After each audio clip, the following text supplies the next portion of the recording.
Good morning, everybody. We are going to go ahead and get started with our panel. It is that time of our Sunday again. Again, my name is Gatwiri Mwenda. I am the office coordinator here. I'm going to quickly introduce our panelists, and we can get this ball rolling. I'm going to start off with Andy Reiskamp. Andy is retired in 2015 after a career in ministry of 40 years with World Renew. In retirement, he enjoys taking care of his grandchildren along with his wife and giving time to relationships of friendships and ministry consultation. Our next panelist is Andrew Zwart.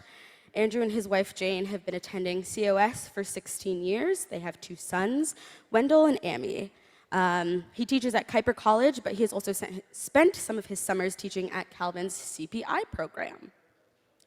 Sheila Whitley is our next panelist. She is currently a junior at Calvin University, majoring in philosophy and history. There, she is also involved in Calvin's campus ministries. She has been a member of COS for her entire life with her siblings and her parents, John and Charlotte Whitley. Our next panelist is Jeff Jackson. Jeff Jackson has been at COS for just over 20 years. He currently works as a psychiatrist in a hospital at Pine Rest. And finally, our moderator, the lovely Karen Salby. Karen was an ELCA Lutheran from Ohio before coming to teach medieval literature at Calvin College in 1994. She joined COS shortly thereafter, but finding her place in the COS community took a little bit longer. Eventually, her love for music and children helped her find some strong connections.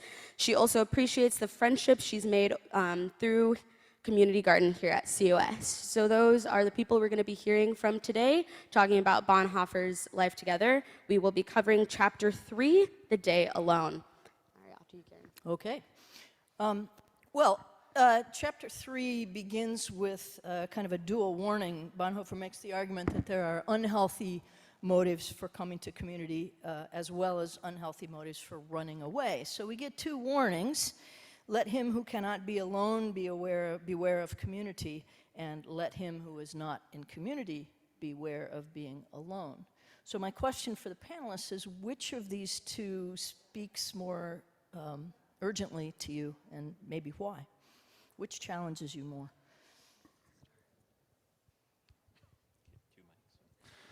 I think I would be solidly in the reluctant to be in community camp and more comfortable being alone. Like if you're in the Enneagram world, I would probably be a 9, which is the peacemaker and avoidant if things aren't going well. So over the years, that's been something I've recognized and tried to move into rather than run away from.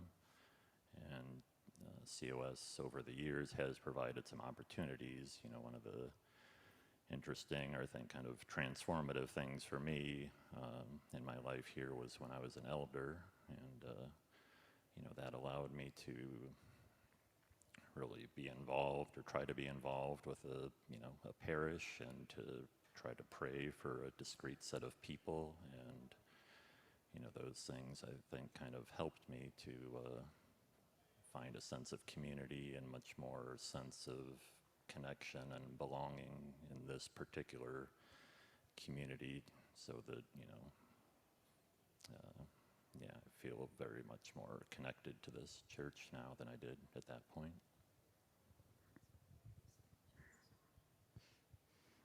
I think I would answer this question differently at different phases, even over the last year.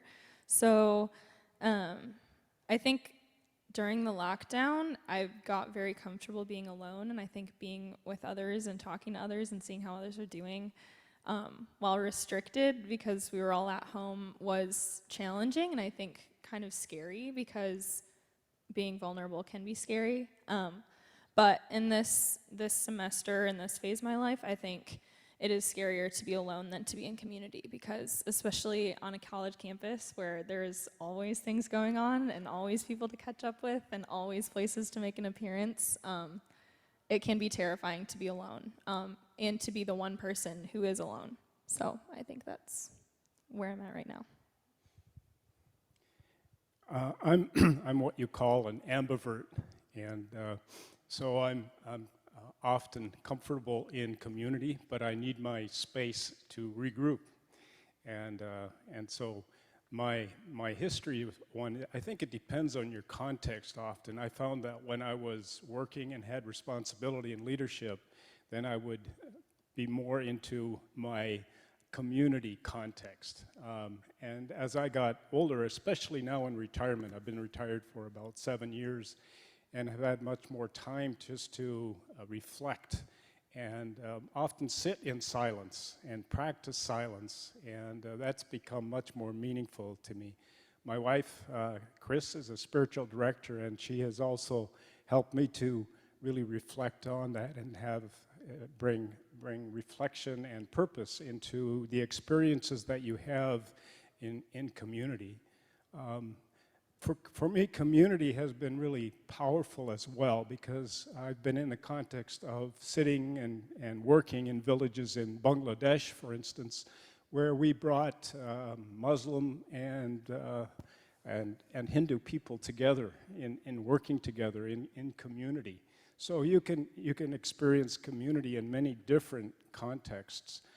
For me and my wife, being in community with a small group in church and really getting to know each other through that intimate group has been probably a very powerful experience for us in terms of community. But they've also taught us a lot about what it means then to be silent together or to be in retreat, so that gives depth again to being in community together. So.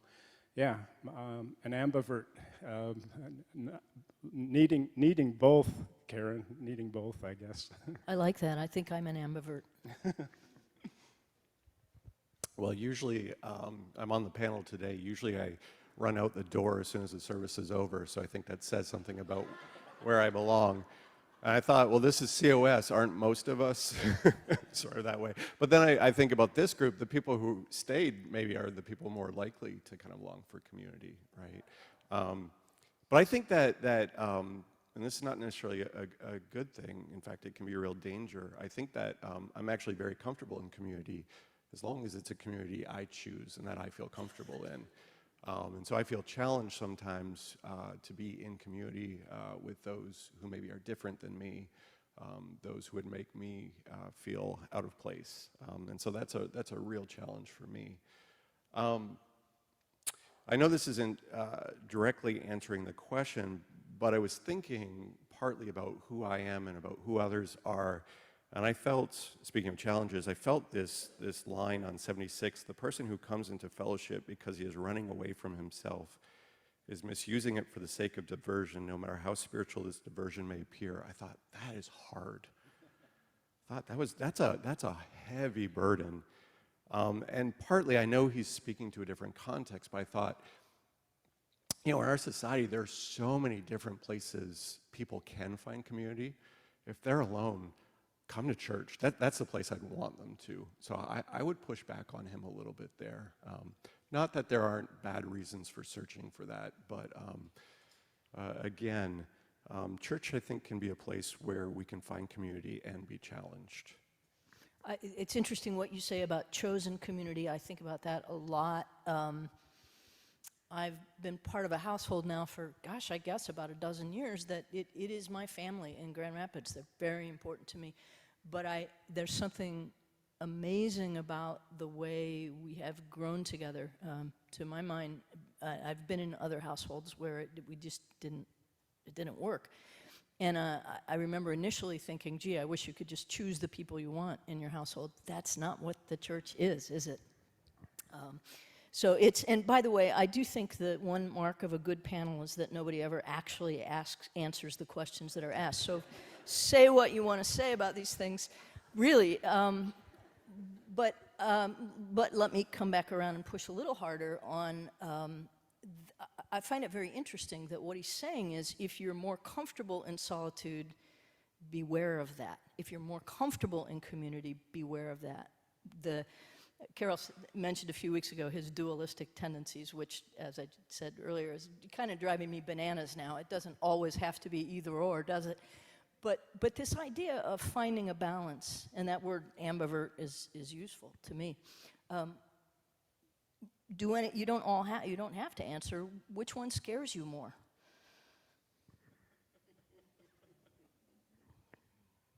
If any of you would like to bare your innermost soul and talk about why you flee in terror from community or isolation. I think for me it is actually community that scares me more.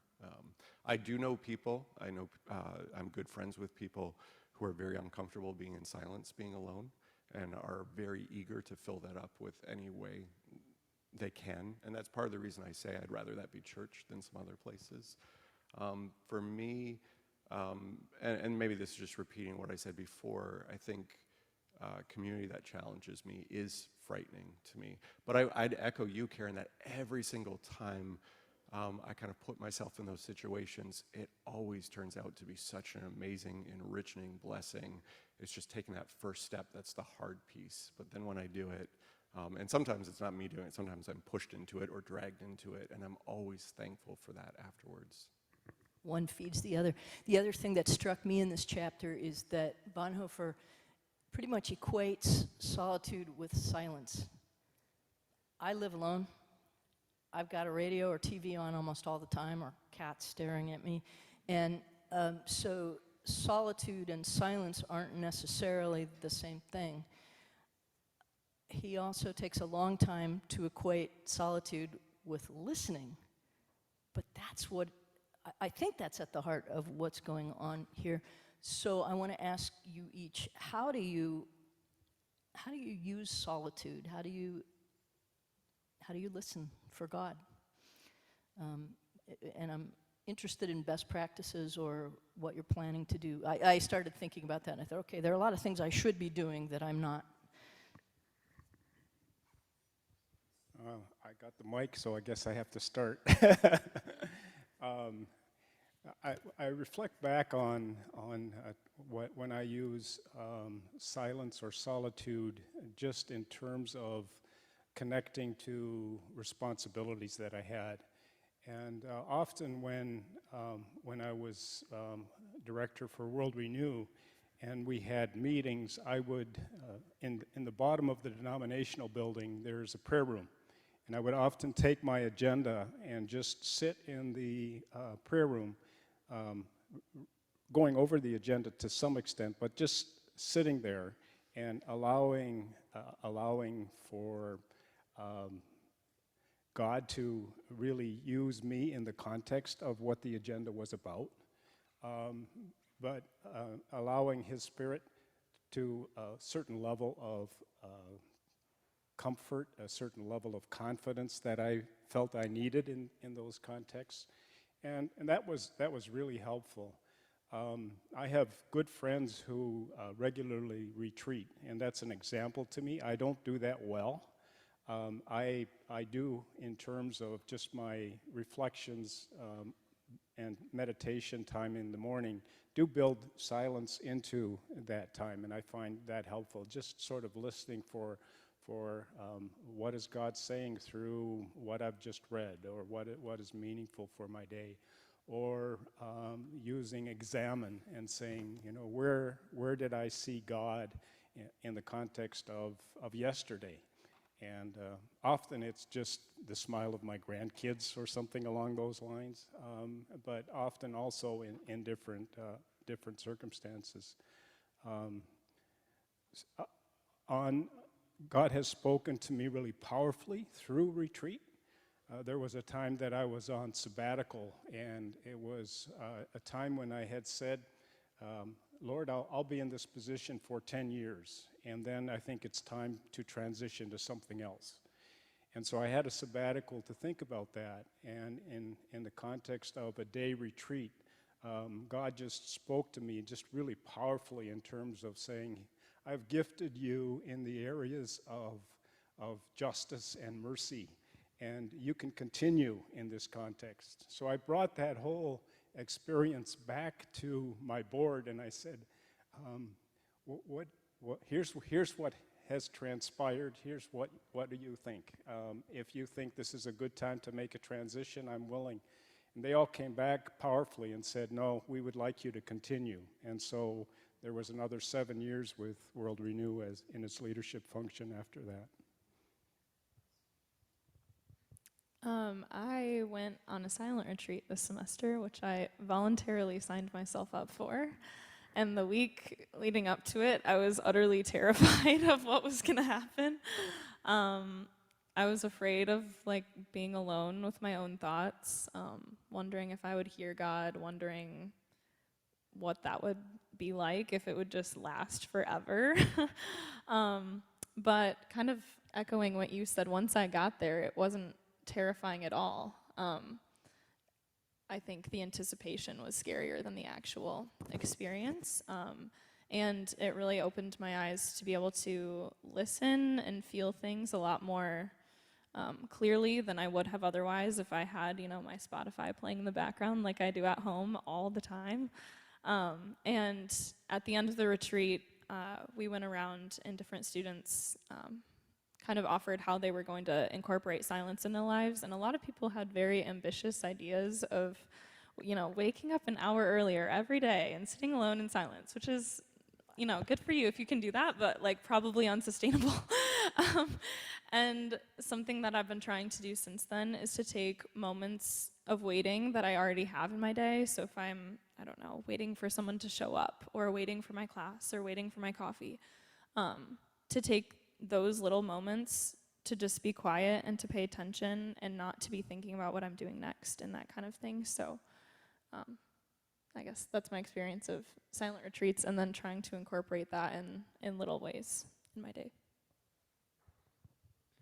Yeah, I'm not sure I have anything more original to say. I've also found silent retreats to be very helpful, which I started doing when I was a parent of small children, and my house was busy in a very wonderful way, and children are an incredible blessing, but kind of that balance that Bonhoeffer talks about of, time away, time in solitude enriches the time together. And so, that sense of that same fear of, driving up to the retreat center, there was like a casino on the way there, and I was like, I could just pull off here and stay at the casino all weekend, and nobody would ever be the wiser, but I kept driving, and, there's that sort of this external silence which starts, and then you do kind of recognize that there's a annoying little voice in your head that keeps talking and has opinions about everything,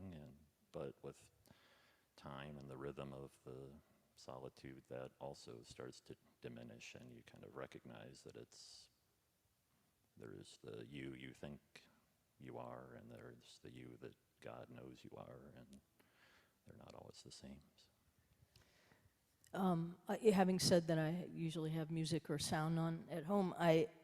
When I do make a point of being in silence, I love it.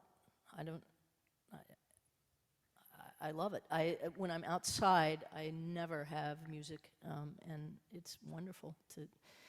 So I guess I need to be outside more. I want to. One of the questions, and Lou has prepared some questions for which I'm thankful. But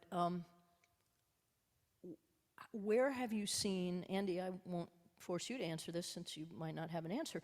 But the rest of you who are members of COS, where have you encountered beneficial silence within the life of our congregation? I have the microphone, so.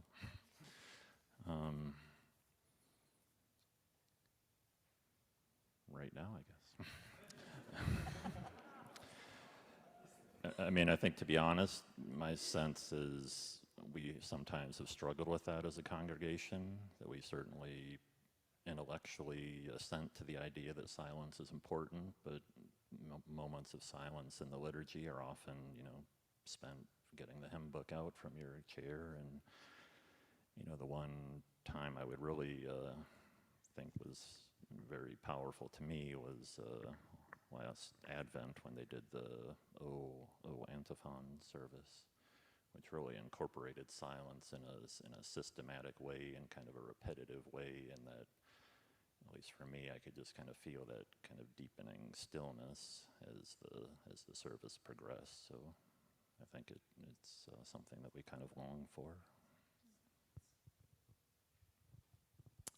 I would say I'm grateful that we've had moments of silence in our liturgy for the entirety of my growing up years here, because as a kid, those aren't fun times, and I don't think there was ever a moment where I thought, oh, this is a meaningful part of the service. It was always like, okay, I'm getting antsy. When is the next thing coming? But as I've grown, having that as something that's repeated week after week has been really meaningful, because I've learned that it matters. And so, while small and brief, I think just having that as a part of the weekly rhythm has been really important. Yeah, I would echo that. Of course, we've got often silence built in before the sermon starts, before the service starts. I think I also really appreciate, and they're very brief, moments when someone is praying or when someone is preaching, and there's just a second or two of quietness to allow us to reflect. Those are really meaningful. And then finally, probably the moment of silence that's really struck me and has meant a lot to me over the years has been the silence after the Good Friday service. So there's that moment when people leave, and some people stay and some people leave, but it's quiet, it's silent. And there's that moment where it feels so different, because it is different than every other Sunday, and that feels completely appropriate and kind of deepens what we had just experienced. Thank you. Years ago, David Meiskin started Lectio Divina. I'm looking at Carol because she participated, but some of us between services would try to do some Lectio Divina in the prayer room. There were usually circuses out here, so it was not quiet, but I miss that. And the power of that for me, I'm going to get to this in a minute. Bonhoeffer talks about time for meditation and prayer and intercession, and all of those can be part of Lectio Divina. What was powerful for me was the difference between doing that at home alone in my living room and doing it in a room of other silent people. I don't know how to explain the power of that, but it was big. Let's talk about meditation and prayer, but I want particularly to ask you all about intercession. And the idea, Bonhoeffer says, a Christian fellowship lives and exists by the intercession of its members for one another, or it collapses. I can no longer condemn or hate a brother for whom I pray, no matter how much trouble he causes me. His face, that hitherto may have been strange and intolerable to me, is transformed in intercession into the countenance of a brother for whom Christ died, the face of a forgiven sinner.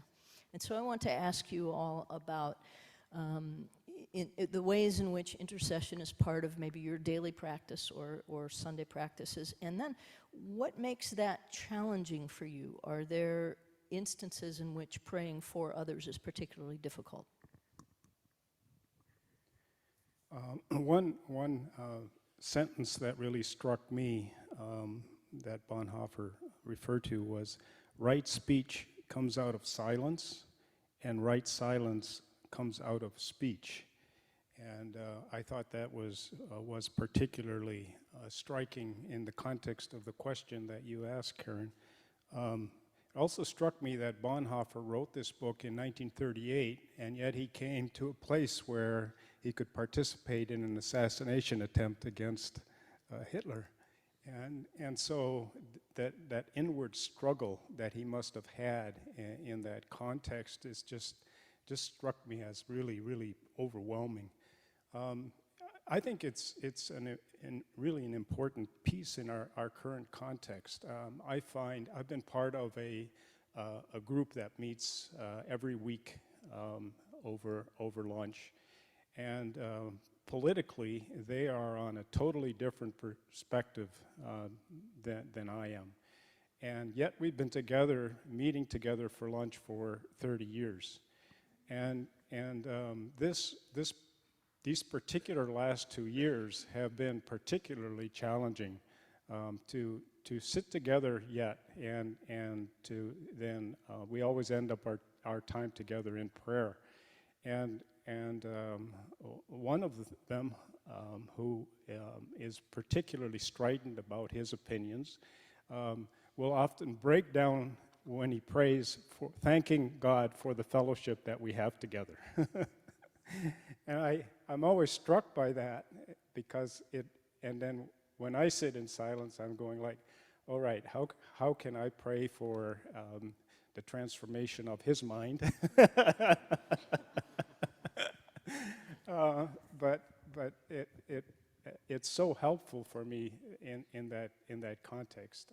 And what I struggle with in the context of the church is, we have divisive issues in our churches, and can we bring them more urgently in prayer so that we can live together, recognizing that we will have different perspectives, yet that power of intercession, I think, can really, really bring us together. So how do we do that? I think I do it independently. I love my quiet time in the mornings. One of the benefits of being retired is that you can pick when you want to have your meetings, but that quiet time in the morning is really, really important. And it struck me in the context of that particular sentence then, right speech comes out of silence. So how do I approach those more difficult relationships and think about that? But then also, if I've said something in the context of those relationships that's hurtful, I can bring that to God again in silence and during my meditation, prayer.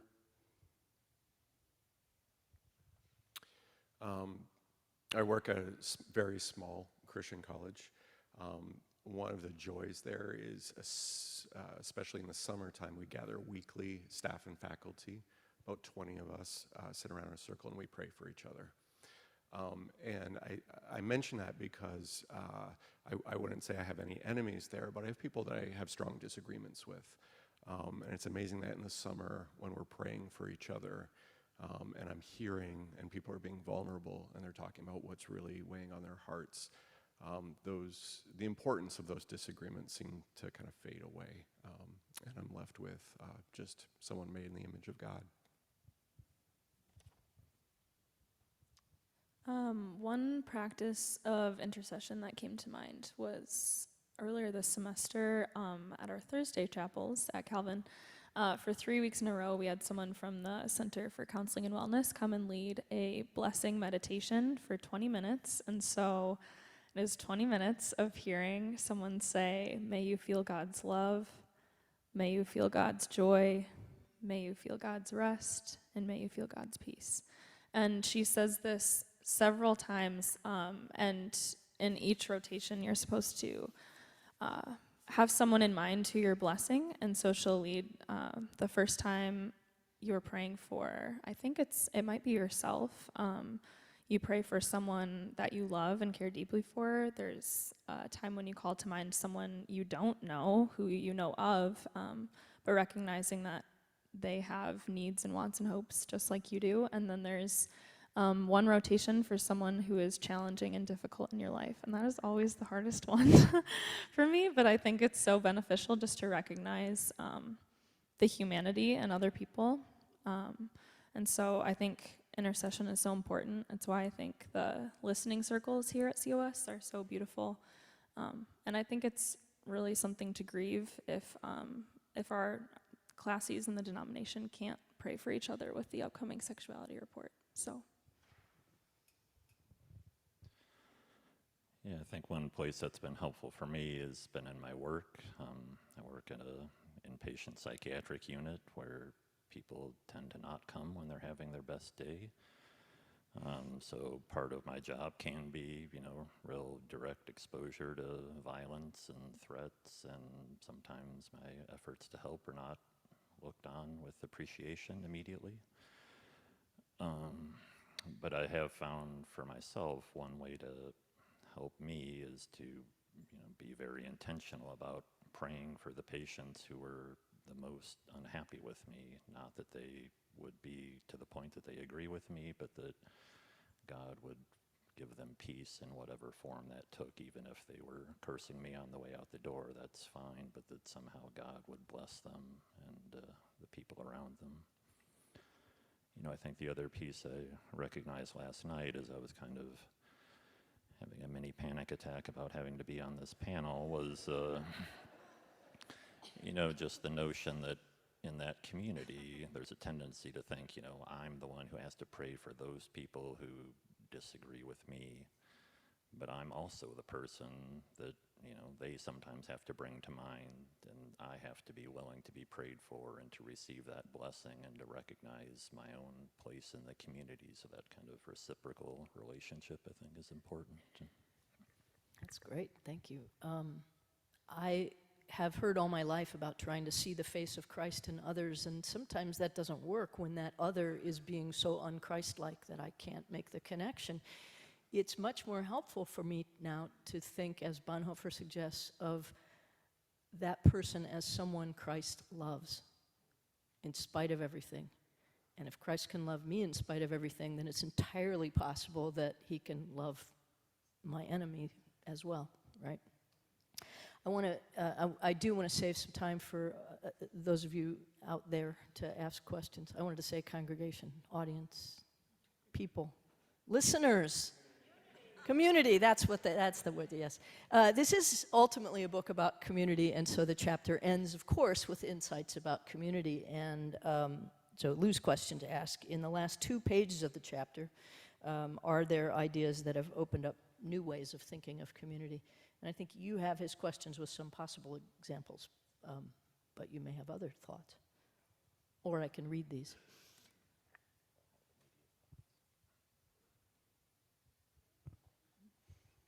One of the things that I'm involved in retirement is helping through the community engagement team of Grand Rapids East establish a broad-based organizing effort. And so we have a group of about 20 churches and different community organizations starting to come together around addressing systemic issues in our community, systemic issues that marginalize parts of our community. And one of the things that really has been powerful for me is just being with others in gathering in small groups, and they ask one question: what keeps you up at night? And so we begin to explore what issues they are experiencing in maybe their familial context and their world, and then sort of extrapolating that into a larger context. But the vulnerability that comes when you ask that simple question, I think, is so powerful. And all of a sudden, I'm meeting and talking with people across denominational and faith lines that I probably wouldn't have had a chance to develop community with before. And I know Church of the Servant is also thinking about participating in that. And I just think that that's such a neat effort to see people of different faiths come together to address some of the systemic issues that are inherent in our community. So that's one example that comes to mind of a new way of looking at community.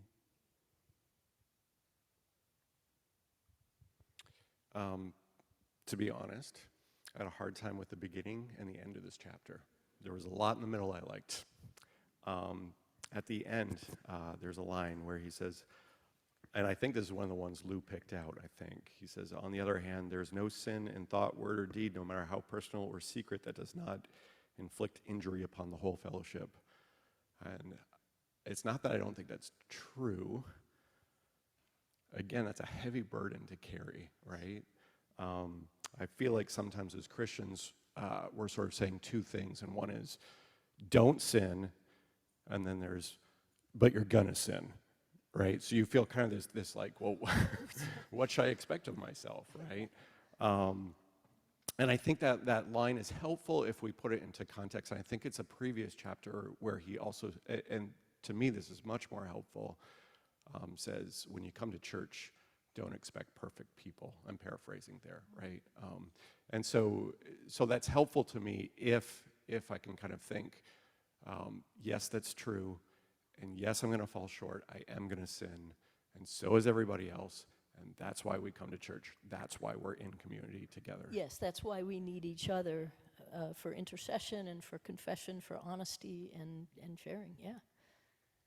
Pastor Dave Beelan at Madison Square always talks about that. If you find the perfect church, don't join it because you'll ruin it. That's about right.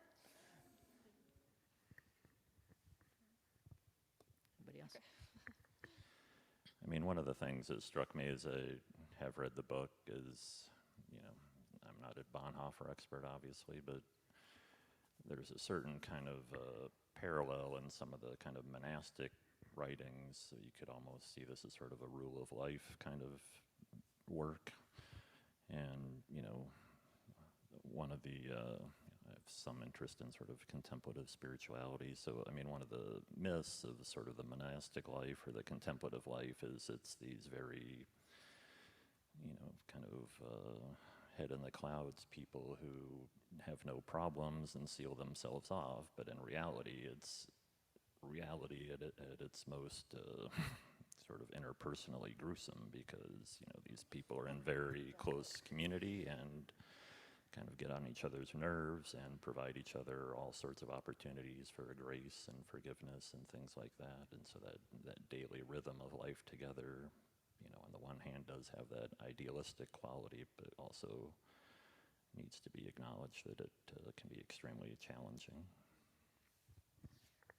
My deepest experience of life in community 24/7 was working at a summer camp as program director, and it was hard, and there were wonderful times when the whole staff would be arguing about something, and somebody would have the presence of mind to say, oh, we better pray about this. That was also the time and place where I discovered that if I didn't go hole up away from everyone else on Saturdays, the rest of the summer was doomed. So that solitude was important. I want to leave a few minutes for any of you to ask questions, and I'm going to insist that you use the microphone. So, Guthrie, do you mind running around? And I can do that too. But if any of you would like to ask or say anything in the remaining few minutes. Being a born extrovert, sorry, I know I talk too much, but I have to say God created me, and He created me as I am, and I know I can offend people sometimes by that, but having time alone is very difficult for me to sustain.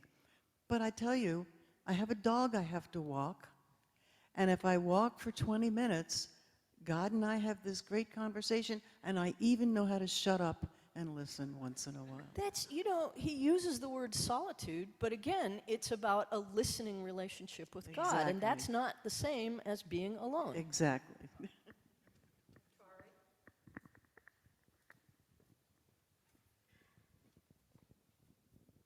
Thank you, everybody. This is my husband's book from the 70s when he was a student at Calvin, and he put a star on page 76 where it says, "The Christian community is not a spiritual sanatorium." With apologies to you, Jeff. So I learned from Claire Waltersdorf that sometimes prayer can be wow, thanks, or help. And the more I pray, the fewer words I use. Having said that, this morning I was moved to tears hearing all the prayers for peace that we said as a community. So I'm grateful for all of these methods of listening and praying. And finally, I just want to say that mostly I just pray, not my will, but thy will be done, because I don't know if so-and-so should get into that college. I don't know if this event should happen or not, but I do know that I don't know everything, but if I pray for God's will, that it usually turns out pretty good. So, thanks, Claire.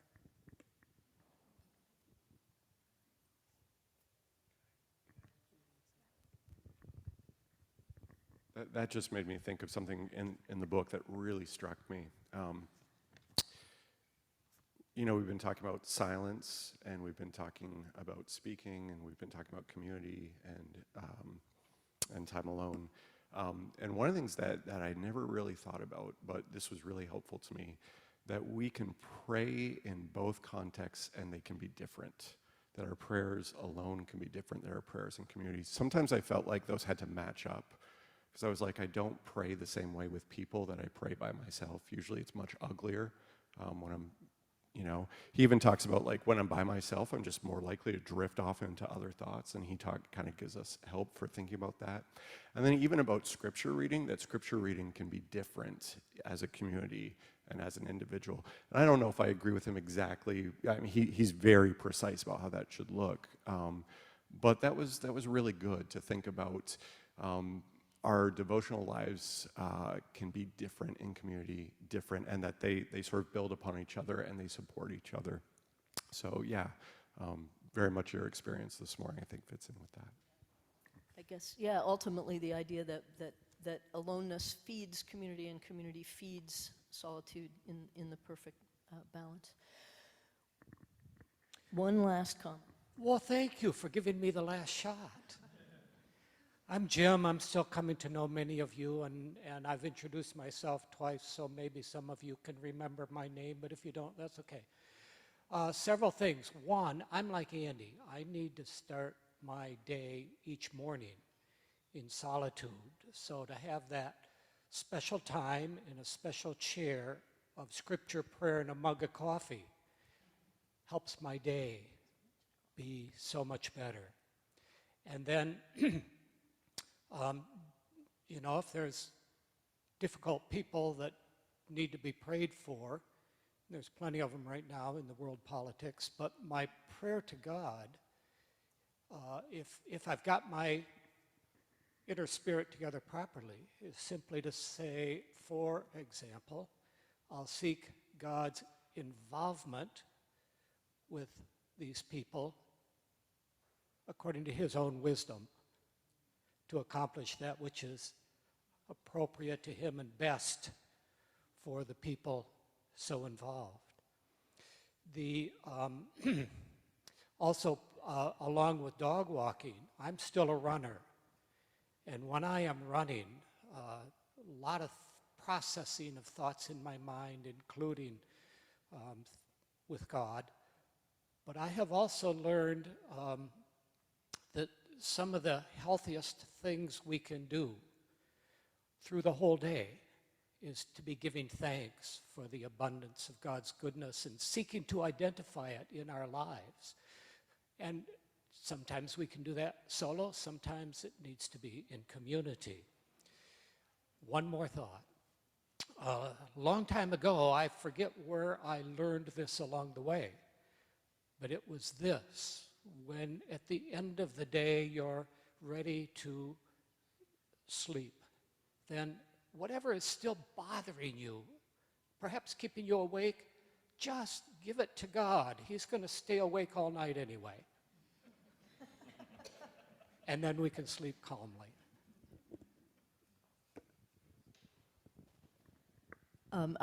That made me think. I use at bedtime the Compline prayers from the Northumbria community.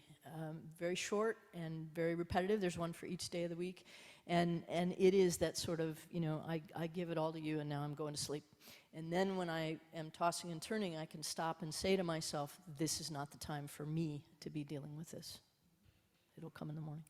Thank you all for being together, and we promised to stop at 12:30, but Sheila, you look like you want to say something, and Sheila's a wise woman. I just wanted to share one last thing, which was a passage that really stuck out to me and I think was a great gift, because meditation together and alone, even though we know both are important, can be very, very challenging.